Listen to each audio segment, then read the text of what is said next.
I'm sitting there with him in Trump Tower, and I'm a little bemused, you know? I'm like, really, what is this? And I'm asking him policy questions like crazy. And, you know, he's giving me the Trump stuff, and it's very lively back and forth. But I'm not really accepting of this. You know, I'm a journalist who's skeptical of everybody in power, and but I'm not demeaning him. I didn't do that. I just kind of, is this for publicity, or what is he coming in for? But then something really fascinating happened. And this was the turning point of the country, Trump's life, and everything else. The first Republican debate. Think back, 17 sweaty guys, all right? And Carly Fiorina. And they all march out on the stage. 17.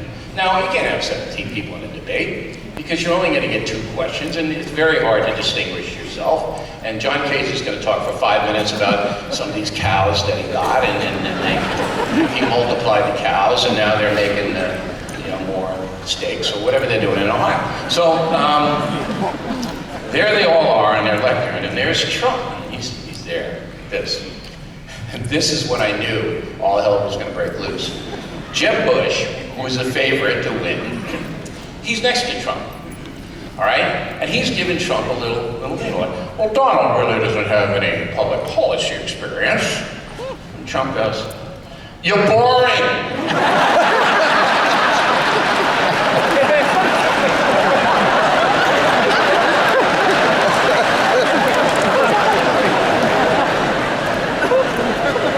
What is Bush going to say? Yes. So I remember watching it with my crew. We were all... Then, a little while later in the debate, Chris Christie, governor of New Jersey, is giving him a little jazz. You're fat!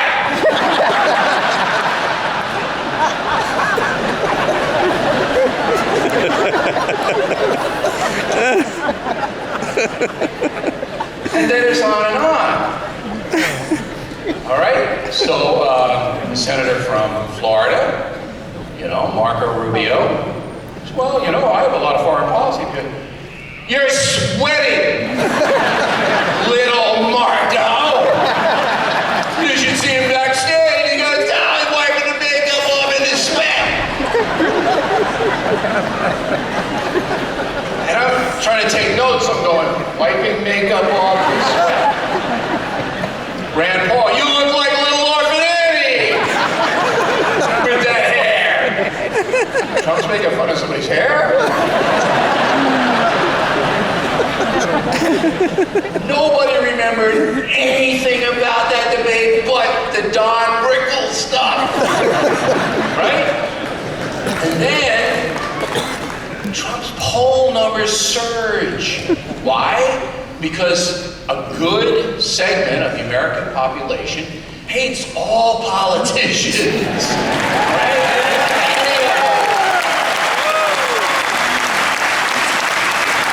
So here's this guy just destroying them with no filter. Nobody's ever seen anything like this before. It's funny in a strange way. And the other guys, they don't know what to do. I mean, if you're Carly Fiorina and Trump is going, hey, look at that face.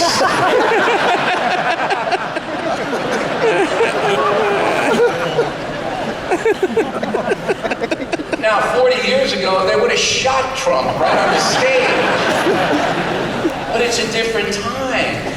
And people are so fed up with the BS and the garbage and the ineffective policies of both parties, let's be honest. That this guy comes in as a destroyer, and he just whacks them all. And none of them had any comeback. None of them had any anecdote to him. All right? None of them. And believe me, they all hate him. With the exception of Ben Carson and Christie, even though Christie's not going to run. Right? So, Trump starts to surge and turns it into a reality show. So the Republican primary is a reality show. And Trump is a master at that, a master. He's in control of it. He knows how to do it. He doesn't have any fear. And enough people started to galvanize behind him, and then all the others fractured the rest. So there was no one guy, or in Fiorina's case, it wasn't anybody that rose to compete with Trump, right? In certain states he lost, but all the momentum was on his side. And then the press, and this gets me, oh, the press, you guys made Trump. What are we supposed to cover? What are we supposed to cover? Okay, Rand Paul, who's talking about God was what? Or Trump was insulting everybody. Come on. You covered the hot story. He's the hot story. So he gets all this massive coverage. But it was a hard play, you know. I mean, I interviewed him, I would say 10, 11 times during the campaign. And it's not an easy interview with him. Because you've got to show him that you're not going to take any BS, but you can't be insulting to him. You can't be condescending. Picks that right up. So you got to kind of play it right down the line. Not an easy thing to do. But anyway, Trump then galvanizes the support, and he wins the nomination.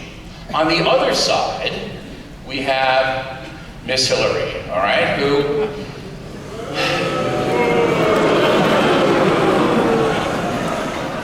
Her problem essentially, Hillary Clinton's problem essentially, is that she's not a real human being.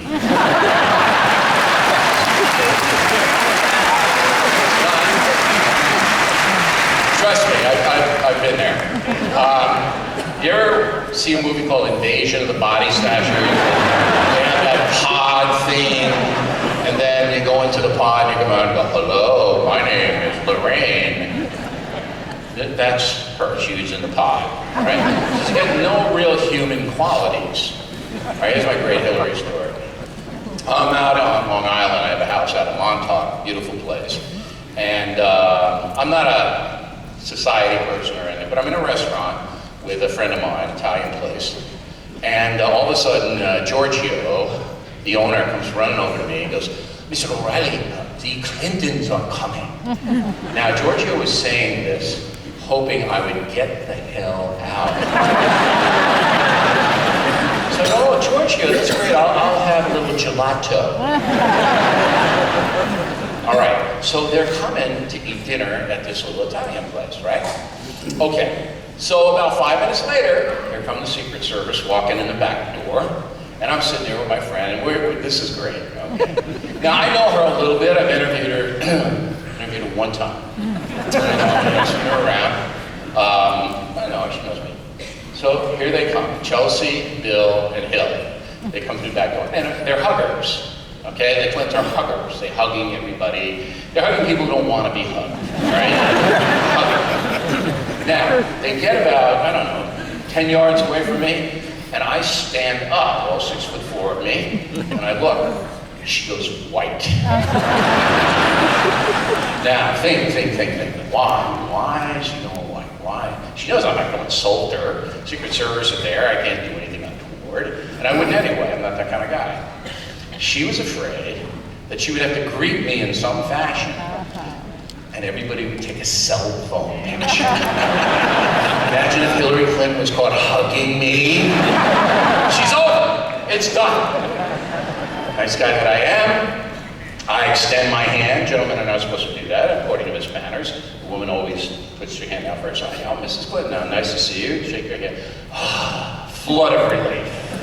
All right? Oh, it's a nice thing. Okay, fine. All right, so go back. But she's really, although I must say this, her close cadre of friends love her. So I guess she really, behind closed doors, bolted locked doors, maybe in a bunker, does show some human qualities. But obviously, she doesn't connect to you guys. So she's running against Bernie Sanders. Now, at first, they're laughing Bernie off because Bernie is 97 years old. He's an ex-hippie from Brooklyn who moved up to Vermont. Now, if you've been to Vermont, there's only 17 people who live in the state. That's it. Nobody lives in Vermont. It's Ben and Jerry, Bernie Sanders. That's about it. It's a very rural state. So Bernie goes up to Vermont from Brooklyn, and he runs for every office you can imagine, and he loses every time. Right? And finally, like on his 12th run, he becomes the mayor of Burlington, and people would just be, oh look, we're so sick of him, let's just elect him so we don't hear him anymore. The billionaires, okay, fine. So he runs again, the Clintons did. No. They're laughing this guy off. But what happens? All the young people, they go to Bernie Sanders, who is a communist. All right, think about this. Bernie Sanders honeymooned in Moscow. Anyone honeymoon in Moscow? Anyone? He honeymooned in Moscow. So this whole communist, he calls himself a socialist, the communist, he's running against Hillary, and he's beating her in some states. He's beating her. Now, she doesn't know why or what. It's basically because they don't like you, Hillary. It doesn't matter what pantsuit you have. It doesn't matter what color, what fabric. It doesn't matter. It doesn't like you. And that's what it was all about. But the fix was in, and I mean that literally in the Democratic Party. It was fixed. These so-called superdelegates were going to vote for Hillary, no matter how many votes Bernie Sanders got. He had no shot ever. And so she gets the nomination. So then it's the same thing. The Clinton candidates have Trump. We kill him. He is Trump. And so the thing evolves. Now, to be honest, Donald Trump didn't light it up in the debates. I mean, he says he won, but he says he hit 67 home runs 3 years ago. I mean, he says what he wants to say. Let's be honest, he was kicking her. I'm going because I always put myself in it. Say this, come on, like that. She didn't win either. They were both like, one of these. But it was a matter of, you know what? We've had enough of all of this Democratic stuff. Barack Obama's policies don't really work, so we want to change. And he's the change guy, all right? And that's why he won. That is exactly why he won.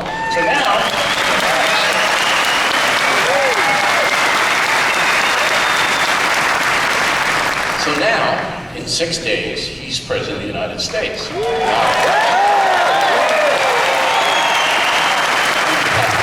gotta be careful. You gotta be careful.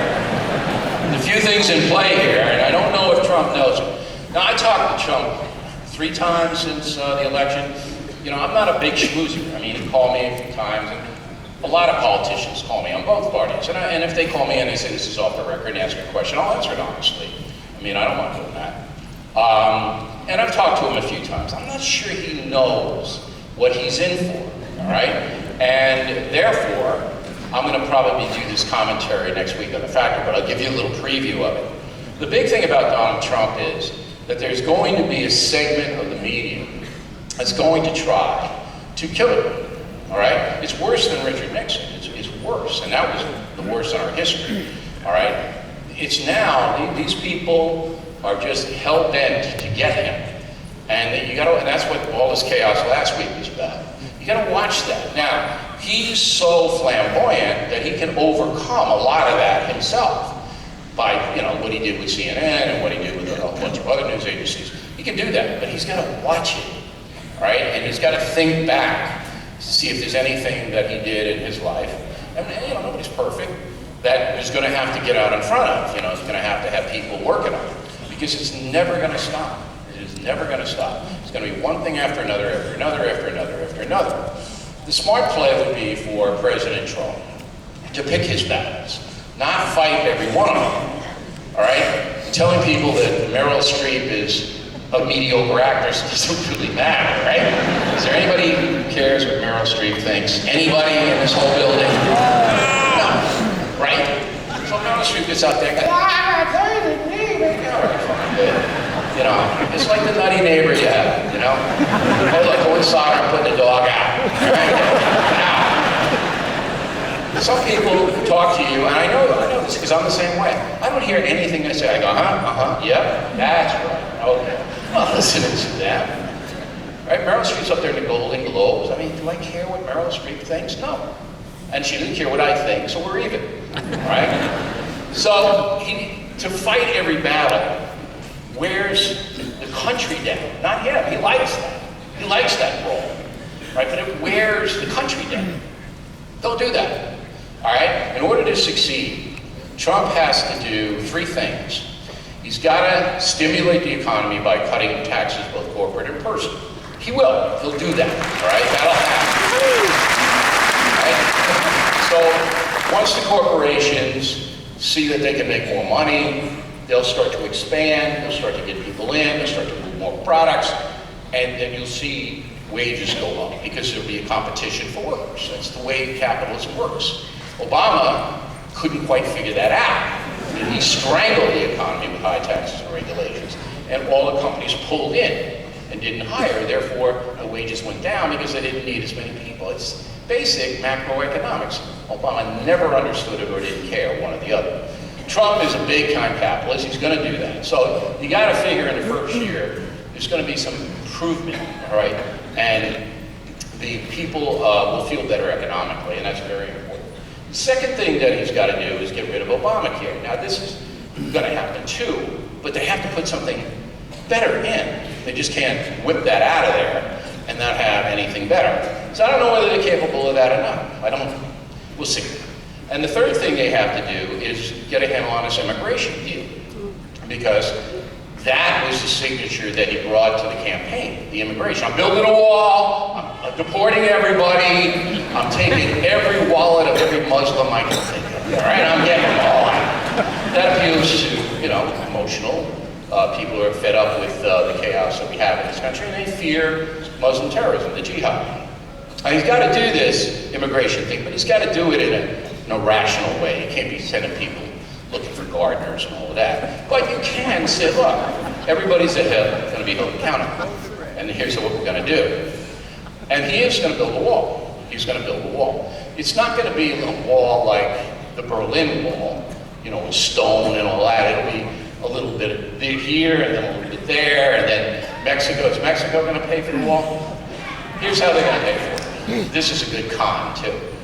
He's going to slap like a $3 tariff on Mexican vehicles crossing into the USA. Something like that, all right? So he's going to do that. It's going to be a policy thing. Okay, so every Mexican vehicle coming across the border, you're going to have to pay $3 toll. That's what's going to pay for the wall. And then the Mexicans will do the same thing to us, but if anybody's insane enough to drive in Mexico, we don't really do that, because as soon as you cross over, there's 18 guys with machine guns going, we'll take that Chevy Prius. All right? Don't drive in Mexico. So it'll be something like that. And therefore, he'll fulfill all his campaign promises. Overseas, I just don't know. I don't know, because it's such a mess. But it comes right down to this. We need leadership in this country. Leadership. All right?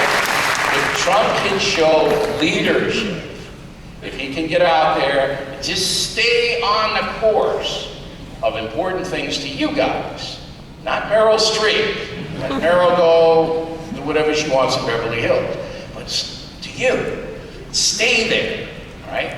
And just accomplish 4 or 5 major things, he'll get reelected, because people want leadership. Now, Barack Obama, fascinating guy. I interviewed Obama 3 times. The last time was in Super Bowl 2014. He got really mad at me because I interrupted him, and I interrupted him because he wasn't answering the questions. But I wasn't rude, I just got bam. Again, that might be interesting for you to watch him. He went in on this wave of change and hope and all of this, and he thought through his personality that he could make it happen. He didn't come close, all right? He wasn't able to convince the Republican Party and conservative America that he was looking out for them, because he wasn't. He wasn't. And that's the key to Barack Obama. He was only looking out for a segment of the American population, not everybody. See, John F. Kennedy, and some people don't believe this, but I do, he was looking out for most of us, Kennedy, all right? He really wanted everybody to have a good life. Obama he didn't want it. He wanted social justice. He wanted the people who he felt were getting hosed to be rised up, but all the other people, he didn't really care. He knew the deductibles on Obamacare and the insurance rates were going to go up. He knew that, but he didn't care because 20 million people were getting it free. So that's what happened to him. But he did it in a way that wasn't polarizing. He still got a 50% approval rating. It's amazing. Even though all of his policies have been repudiated, pretty much every single one, he's still personally popular. Now this is when I knew that Barack Obama was not a leader. When he was elected in 2008, and this is why I love America, like 70% of I give him a chance. So okay, beat McCain fair and square, beat him, let's see what he's got. And then the first year or so, it was, Bush the younger did this, Bush did that, they all did it. You can see Trump did that. Something goes wrong, Obama did it, and I have to screw it, you're gonna see that. Okay, but then came a really intense story down in the Gulf of Mexico. The BP platform blew up, 11 dead, and the oil spill came. Remember that? And there was a camera on the bottom, and you saw the oil, and everybody was going crazy, and the pelicans were covered with oil, and they're giving you the finger, hey, that's going on. Now, I always cover politicians, like what would I do if I were in that position? I gotta tell you, I have no idea how to stop or how to even make that BP oil spill manageable. So, I'm in my office in Manhattan on 6th Avenue on the 17th floor, and I've got a series of monitors on my wall tuned to every news station in the United States, every national news station, so I can see what they're doing, but the sound is down. And I'm writing, doing my work. And then all of a sudden I look up and there's Jimmy Carville. You know Carville? James Carville? On CNN. But he's not in the studio with a tie and jacket. His serpentine head.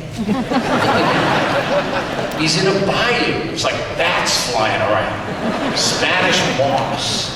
So I put the volume up real fast and I hear this. Mr. President, we are ye.